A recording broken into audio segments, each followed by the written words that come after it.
The rain hammered against the window pane, a furious, relentless rhythm that matched the storm inside Scarlett. She sat on the edge of her thin mattress in the small attic-like room designated for the billionaire's unwanted wife.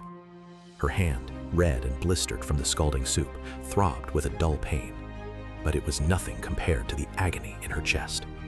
She stared at the angry burn. It was a physical mark of her humiliation, a reminder of Chloe's cruel laughter and Christian's icy indifference. The man she had been married to for a year, the alpha she had once foolishly hoped might see her, had watched her kneel like a dog and turned away. That single act of betrayal had severed the last fragile thread of hope. Her submissive gaze, usually fixed on the floor, lifted.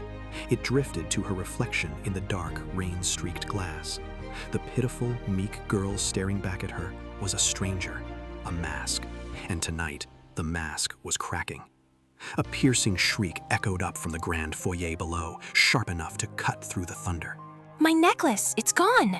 It was Chloe's voice, laced with manufactured hysteria. My star of Seraphina, it's gone! Christian, it's gone! Scarlett stood slowly, her movements deliberate. Every ounce of pain, every tear she'd ever shed in this house was crystallizing into something hard and cold inside her. She walked to the door, her bare feet silent on the cold floorboards.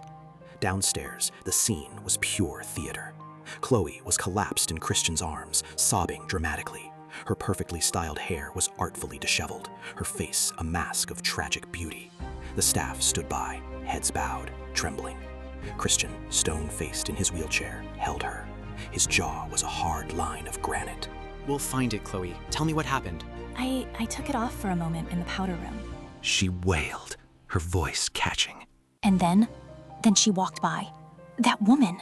Chloe's finger, tipped with a blood-red nail, shot out and pointed directly at Scarlett, who stood silently at the top of the stairs. Every head turned, every eye fixed on her. I saw her lurking.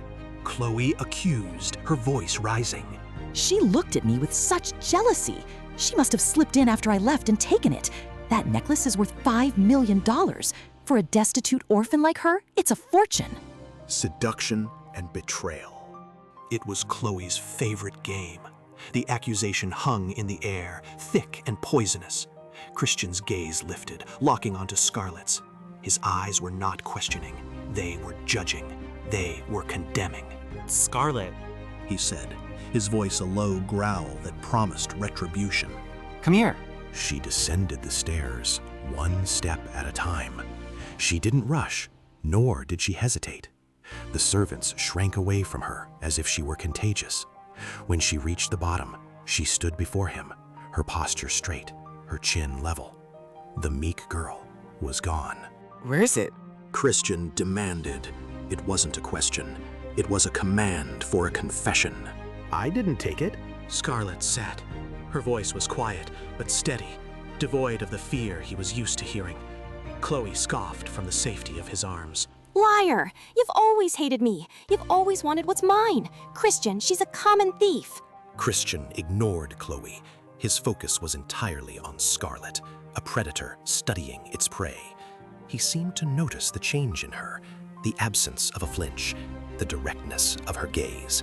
It only hardened his expression. My patience is thin. He warned. This is your only chance to come clean. I have nothing to come clean about.